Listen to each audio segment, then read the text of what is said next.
cosa l'arbitra di essendo,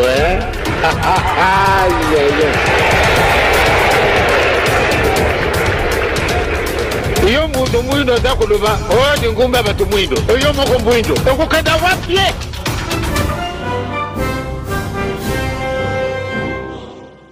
Scientifique et civilisé à la tête du pays avait suscité d'autant plus d'espoir qu'en janvier 2019, notre pays s'est trouvé en bien meilleur état qu'au moment de ma propre accession à la magistrature suprême en janvier 2001. Alors que j'avais trouvé un pays au bord de l'implosion, miné par une longue dictature et des guerres, sans institutions républicaines, économiquement en faillite et socialement déchiré. Bref, un pays dont l'incertitude de lendemain menaçait la stabilité de toute la région. Le 24 janvier 2019, j'avais en effet légué un bien meilleur héritage à mon successeur, à savoir un pays réunifié, largement pacifié et dont les limites territoriales correspondaient exactement à celles qu'elles étaient au 30 juin 1960. Une nation reconstituée, réconciliée et fière de sa diversité. Un État doté d'une constitution progressiste et des institutions fonctionnant harmonieusement. Une économie dynamique et résiliente et débarrassée du fardeau de la dette hérité de régimes antérieurs, du fait de multiples réformes structurelles engagées. Une armée nationale républicaine de plus en plus professionnelle et capable de relever le défi de la défense de l'intégrité du territoire national. Une démocratie en constante consolidation, avec notamment l'organisation sur fonds propres d'un troisième cycle électoral. Le cœur serré, je constate qu'à peine 6 ans après, ce bel héritage en individu, légué à l'ensemble de notre peuple, a été complètement dilapidé par celui qui en avait reçu la garde. Et notre pays offre un spectacle le plus désolant et qui suscite d'autant plus de désespoir au sein de notre peuple et de pitié et de moquerie à travers le monde que l'inconscience de ses dirigeants ne permet aucun espoir de redressement. Cette détérioration rapide de la situation générale du pays est principalement due à l'inverse du pouvoir sans limite.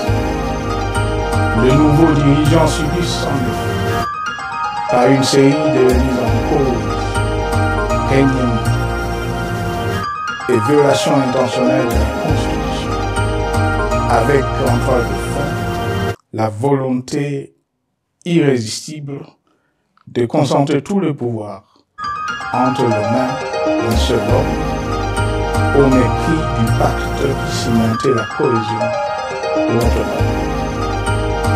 Le premier acte de remise en question de ce pacte républicain, véritable socle de stabilité, de cohésion nationale, a consisté à violer délibérément la Constitution et les lois pertinentes. Lors du premier remaniement de la Cour constitutionnelle par le président de la République, la violation de ce texte juridique, fondement de tout état de droit, pour de simples raisons de confort politique, est devenue depuis lors une marque distinctive de la gouvernance de notre pays. Dans le même esprit, en décembre 2020, il fut organisé un coup d'État institutionnel à la suite du renversement en pleine mandature d'une majorité parlementaire, pourtant dévolue par le peuple souverain, ainsi que le gouvernement qui en était issu. S'en sont ainsi suivies les nominations illégales de membres de la Commission électorale nationale indépendante, ainsi que le simulacre des élections de décembre 2023, organisées en violation du cadre juridique et de normes internationales pertinentes, qui par une ampleur sans précédent de la fraude ont amplifié l'illégitimité des institutions et de leurs animateurs. Le coup de grâce a été donné par l'annonce du projet de changement de la Constitution, un projet dont la réalisation liquiderait totalement le consensus national de Sun City. Les conséquences négatives de cette gouvernance non orthodoxe sont pour le moins stupéfiantes. Le pays est ainsi devenu un espace de non-droit. La République a cessé d'être démocratique et la volonté du chef de l'État tient désormais lieu de loi suprême, supplantant la Constitution et les lois. En revanche, érigé en politique du gouvernement, le populisme et la démagogie, le mensonge et l'arrogance, la discrimination et la stigmatisation de certaines composantes de notre peuple, l'institutionnalisation du tribalisme et du népotisme, l'opposition des communautés nationales les unes aux autres, le discours de haine et l'injustice ainsi que l'impunité ont d'autant plus aisément détruit la cohésion nationale et le vivre ensemble que l'opulence outrancière et le non-respect de la parole donnée sont les maîtres mots de la classe politique au pouvoir. Ce qui a rendu le pays fragile et donc vulnérable. Plus grave, le repli identitaire, dangereux pour l'édification de toute nation, a refait surface, avec ses vieux démons dans l'intolérance et la division. Et circonstances aggravantes, cela est non seulement toléré et impuni, mais aussi et surtout véhiculé et financé par le démon du pouvoir. Face à cette dérive, le Parlement a abdiqué de sa mission constitutionnelle de contre-pouvoir. Il a ainsi cessé d'être le temple de la démocratie, le lieu par excellence de l'expression législative et la volonté du souverain primaire, pour ne plus être qu'une chambre d'enregistrement de la volonté d'une seule personne. Quant à la justice, garante constitutionnelle des libertés publiques et du socle de valeurs, qui structure notre identité et forge notre unité, elle a complètement démissionné de ses responsabilités, se laissant ouvertement instrumentalisée à des fins politiques. Elle n'est donc plus qu'un instrument d'oppression d'une dictature qui tente désespérément de survivre à contre-courant de l'histoire, par la terreur et l'imposition de la pensée unique. Rôle peu louable qu'elle partage avec les milices tribales, ainsi que la police et le service de renseignement, eux aussi détournés de leur noble mission de protection des citoyens et de sécurisation de l'État. Sur le plan économique, la situation est de plus inquiétante.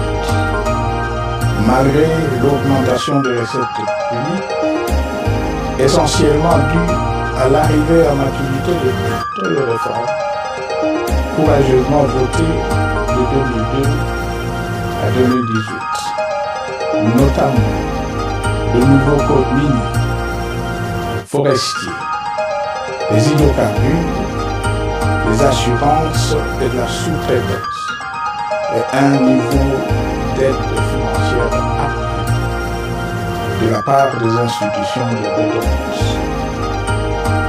Aucun investissement n'a été réalisé pour doter le pays d'infrastructures modernes, soutenir de réformes structurelles et stimuler la croissance.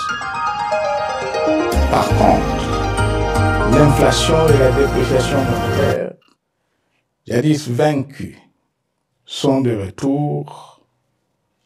La corruption et le détournement de deniers publics ont atteint un niveau inédit. Et l'endettement public que nous avions maîtrisé de 2010 a de nouveau grimpé en flèche, dépassant la barre de 10 milliards de dollars et suscitant des inquiétudes légitimes quant à la solvabilité à moyen et long terme du pays. Les conséquences sur le plan social sont aussi dramatiques. Aggravation du chômage, accumulation des arriérés des salaires des agents de l'État, baisse drastique du niveau de vie de la population et recrudescence du banditisme urbain, de l'exode rural et de la famine dans un nombre croissant de provinces. Les Congolais sont désormais en proie à une véritable angoisse existentielle. Parmi les victimes résignées de ce gâchis se trouve en bonne place notre jeunesse, qui a été pourtant de tout le combat démocratique et qui a beaucoup cru aux vertus de l'alternance pacifique. Aujourd'hui, sans repère ni perspective sérieuse du lendemain, et se sont abandonnés, laissés à la merci des entrepreneurs de conflits et de vendeurs d'illusions de tout bord. Rien de ce qui lui a été promis depuis 6 ans n'a été réalisé. À cette jeunesse désabusée, comme à l'ensemble de notre peuple, nous tenons à donner une assurance. L'échec d'un régime compromis, mais ne scelle pas définitivement le sort d'un peuple. Mes chers compatriotes, s'agissant de la situation sécuritaire, dans les grandes agglomérations comme dans vos campagnes, elle est partout plus que préoccupante. C'est le cas notamment au nord Kivu, au sud Kivu, en Ituri, au Maniema, au Tanganyika, au Katanga et au Maïndombe. Province pourtant voisine de Kinshasa, capitale du pays et siège des institutions. Le sang de nos compatriotes, civils et militaires, valeureux officiers et soldats des rangs, mais aussi députés, éminents membres de la société civile ou de partis politiques, a ainsi abondamment et gratuitement coulé. Du fait de l'intolérance, du cynisme, voire pire, d'un terrorisme d'État pratiqué dans un seul et unique dessein, l'abus du pouvoir pour le pouvoir. C'est le cas, entre autres, de plusieurs centaines de détenus du centre pénitentiaire de rééducation de Makala, sauvagement abattus dans la nuit du 1er au 2 septembre 2024, victimes sans défense d'un crime incontestable contre l'humanité, à ce jour resté impuni. Il en est de même de membres de la secte mystico-religieuse Wazalendo de Goma, de jeunes de la Jeune Afek à Lubumbashi et du massacre des adeptes de l'église à Kilwa. Cette déliquescence de la situation sécuritaire est due à la mauvaise gouvernance du pays, qui dans ces secteurs est aujourd'hui caractérisé par une formation militaire parfaite, des recrutements et mises en place ethniquement motivés, ainsi que par l'emprisonnement sans jugement, aussi bien de plusieurs militaires et officiers de haut rang que des agents de l'ordre et de sécurité, majoritairement sur uniforme. Bien plus, à l'armée nationale, bouclier de la nation, instrument de préservation de l'indépendance nationale et de l'intégrité territoriale, il a été substitué de bandes de mercenaires, de groupes armés, de milices tribales et de forces armées étrangères, qui ont non seulement montré leurs limites, mais aussi enfoncer le pays dans un chaos indescriptible. L'État a ainsi perdu le monopole de la violence légitime en sous-traitant aux groupes armés, autrefois maîtrisés, le maintien de l'ordre public et de la tranquillité nationale.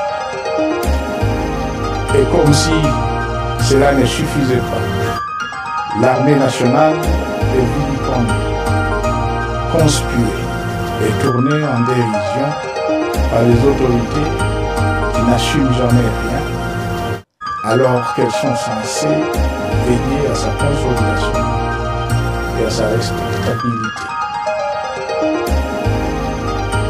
Pour les avoir formés, commandés et conduits au front, je connais nos soldats, bouc émissaires aujourd'hui de toutes les contre-performances enregistrées sur le champ de bataille.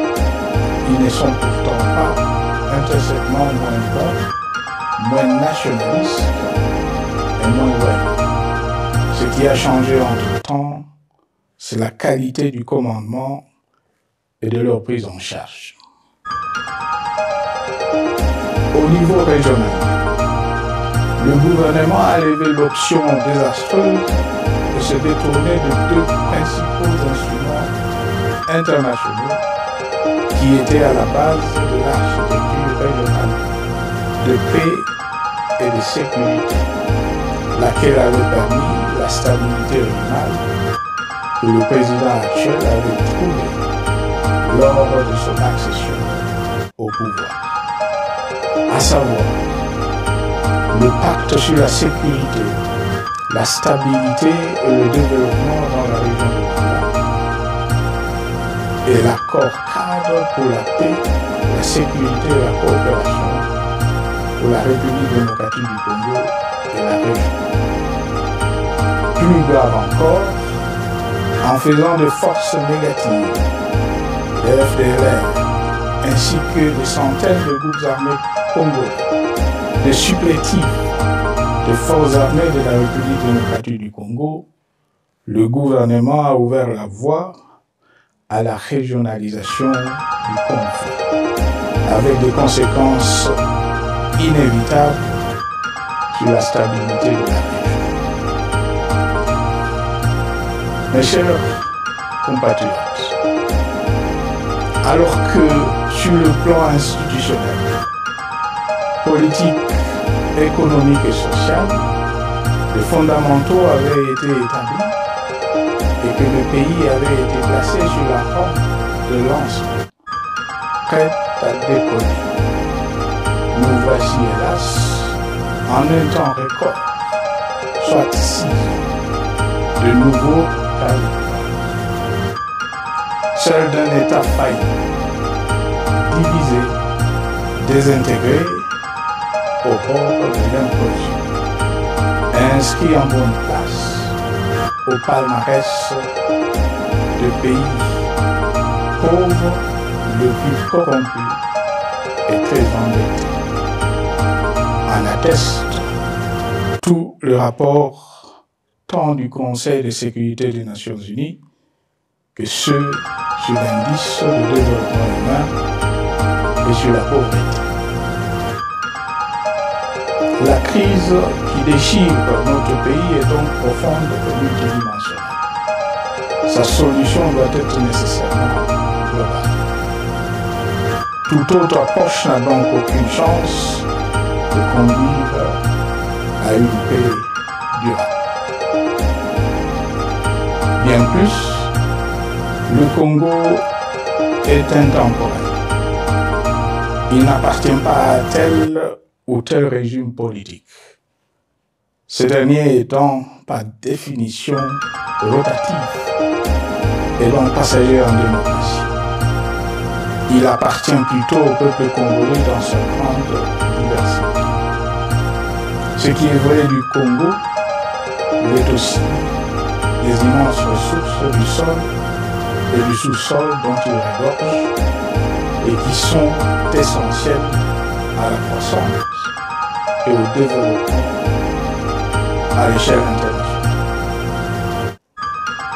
Que tous, au pays comme à travers le monde, en tiennent compte et qu'ils inscrivent leurs projets dans une perspective qui privilégie l'intérêt du Congo et des Congolais, plutôt que celui de ceux qui à un moment ou à un autre dirigent le pays.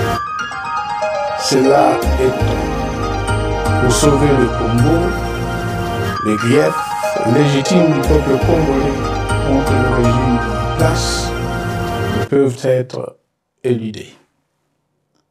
Ils doivent plutôt être pris en compte. La dictature doit prendre fin et la démocratie, tout comme la bonne gouvernance économique et sociale, doivent être restaurées. Car, comme en témoigne l'histoire, il ne peut y avoir de solution sécuritaire définitive sans solution politique sincère. Sinon, il y aura de nouvelles vagues de convulsions politiques, de troubles à la paix, d'insécurité, d'instabilité institutionnelle,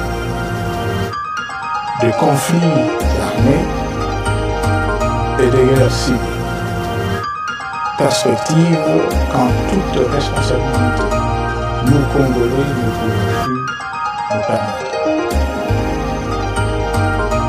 Il est dès lors vital que les multiples initiatives de recherche de la paix, Luanda, Nairobi, EAC et SADC, l'Union africaine, Doha et Washington, que nous accueillons favorablement, les considérant comme autant de signes de compassion et de solidarité à notre peuple, soient conscientes de cette exigence. Qu'elles accordent aux Congolais à la fois maîtres de leur destin et premières victimes de cette crise, la place centrale qui leur revient de droit. aussi bien dans le diagnostic du mal dont souffre le pays que dans la prescription du traitement dont il a besoin pour en guérir définitivement. Il convient de noter à ce sujet que le gouvernement de Kinshasa s'est enfin résolu à se mettre autour d'une même table avec l'AFC M23 depuis plusieurs semaines à Doha.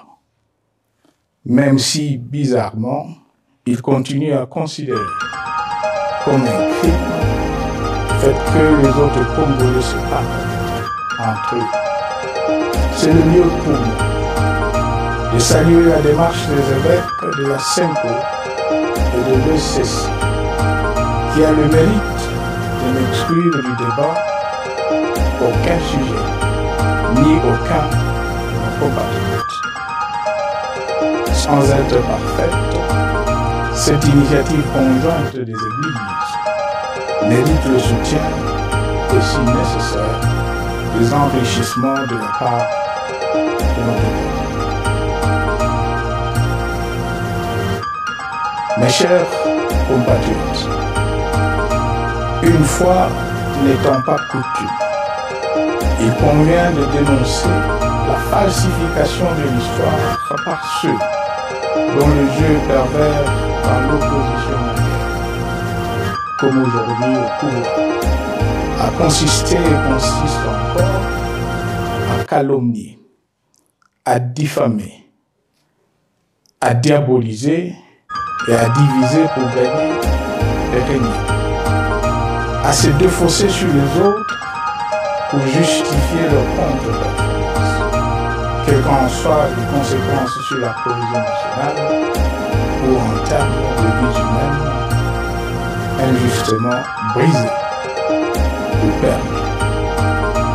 Une preuve, s'il en fallait encore, vient de nous en être donnée une fois de plus. Il y a quelques jours, en effet, suite à une simple rumeur de la rue ou des réseaux sociaux sur ma prétendue présence à Goma, où je veux me rendre dans les prochains jours, comme annoncé par ailleurs, le régime en place à Kinshasa a pris des décisions arbitraires avec une légèreté déconcertante qui témoigne du recul spectaculaire de la démocratie.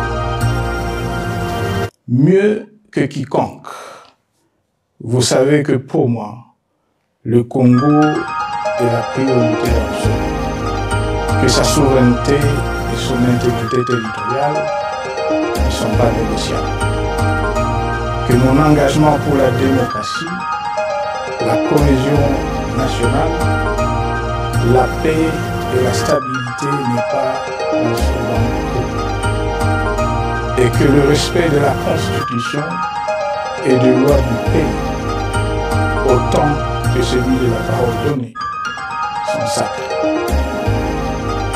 Militaire, j'ai juré de défendre la patrie jusqu'au sacrifice suprême. Hier au pouvoir, aujourd'hui en dehors du pouvoir, je demeure plus que jamais fidèle à ce serment.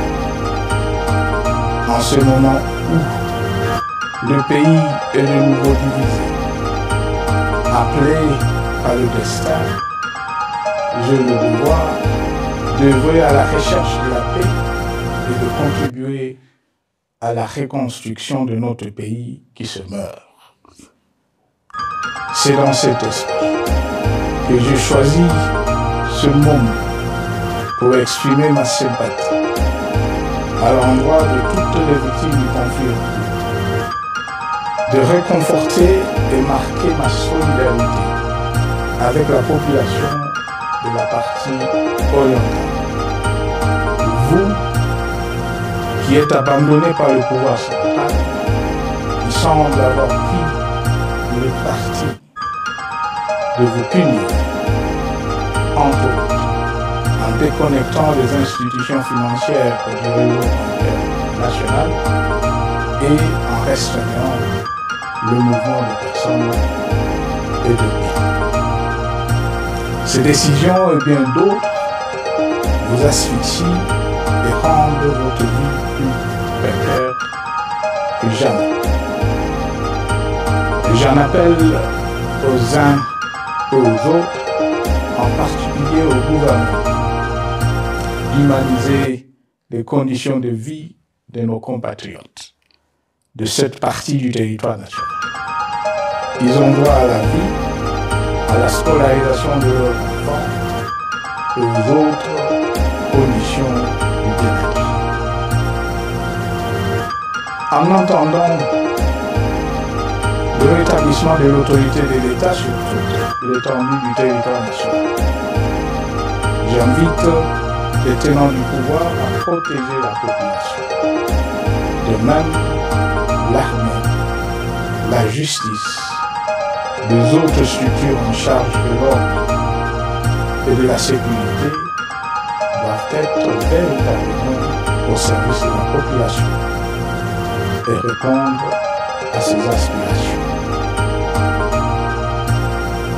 Mes chers compatriotes, de par mon expérience dans des situations similaires, le patriotisme et l'humanisme ont guidé le processus de règlement de conflits et ont porté de fruits dans le passé, aussi bien sur les champs de bataille que sur celui de négociation ou du dialogue. Notre pays avait été divisé de quasi moitié pendant quelques années. La sagesse avait alors prévalu. Nous avions recollé les morceaux et le pays a survécu dans son unité. C'est ainsi qu'après quelques années de réflexion sur la crise en cours, après avoir consulté les chefs d'État et les anciens chefs d'État de la région, ainsi que les acteurs politiques et sociaux, nationaux et étrangers, j'ai fait ce jour une proposition qui engage la nation tout entière à un sursaut patriotique pour un pacte citoyen afin de tirer le pays du gouffre. Le travail hardi qui s'impose à nous portera notamment sur les 12 points suivants. 1. Mettre fin à la dictature, mieux à la tyrannie. 2. Arrêter la guerre. 3. Rétablir l'autorité de l'État sur toute l'étendue du territoire national. 4. Restaurer la démocratie en revenant aux fondamentaux d'un véritable État de droit. 5. Rétablir les libertés fondamentales. 6. Réconcilier le Congolais et reconstruire la cohésion nationale. 7. Relancer le développement du pays par la mise en place d'une bonne gouvernance économique, une gestion administrative et financière orthodoxe et une répartition équitable des ressources nationales. 8. Relancer le dialogue sincère et permanent avec tous les pays voisins en vue de l'instauration de la paix et du développement durable dans la région. 9. Rétablir la crédibilité du pays auprès des partenaires, au niveau tant régional, continental qu'international. 10. Neutraliser tous les groupes armés nationaux et étrangers et rapatrier ces derniers dans leur pays d'origine. 2011, mettre définitivement fin au recours à l'utilisation de mercenaires, conformément à la Convention de l'Union africaine sur l'élimination du mercenariat en Afrique du 3 juillet 1977 et à la résolution des Nations Unies du 4 décembre 1989 portant sur la Convention internationale contre le recrutement, l'utilisation, le financement et l'instruction de mercenaires et rapatrier sans condition ceux qui sont déjà déployés sur le sol congolais. 12. Ordonner le retrait sans délai de toutes les troupes étrangères du territoire national.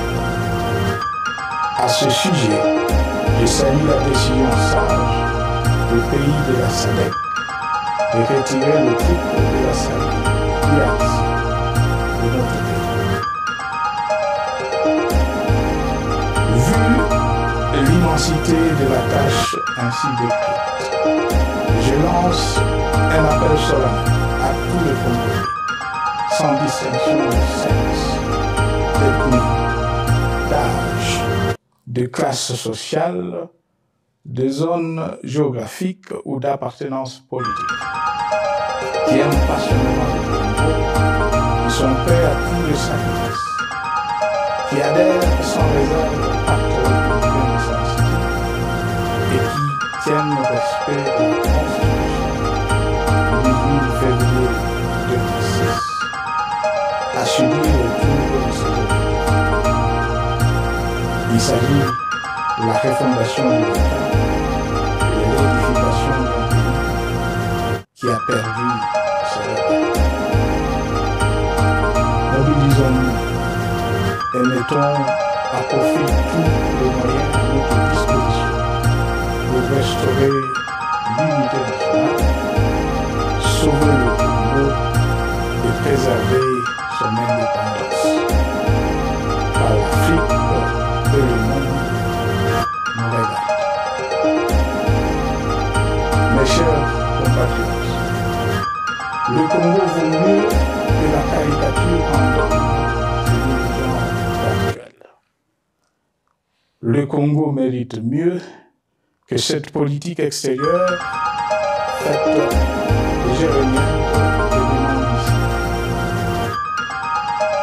J'ai donc la ferme conviction que le peuple congolais est capable, aujourd'hui comme en sorte, de vaincre le démon de la division. Qu'il est capable aujourd'hui, comme au cours de la décennie 90, de vaincre la tyrannie et la tentation du pouvoir absolu. Qu'il est capable aujourd'hui, comme en 2003, de prendre le dessus sur ce qui nous divise et de mettre fin à la violence armée qui oppose ces enfants. Pour y parvenir, chacun doit jouer sa partition. Je m'engage à jouer la mienne. Que Dieu bénisse la République démocratique du Congo, qu'il bénisse individuellement chacun de vous. Je vous remercie. Cosa l'arbitre di essendo,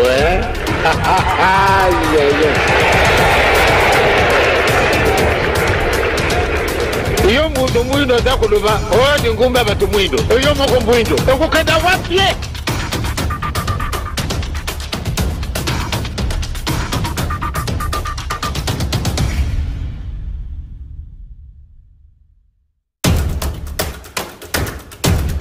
eloko ndenge na ndenge tukusala yango kasi mwayi ezali te na tina nini eloko ezangi biso yango na nde tozikoka tozwa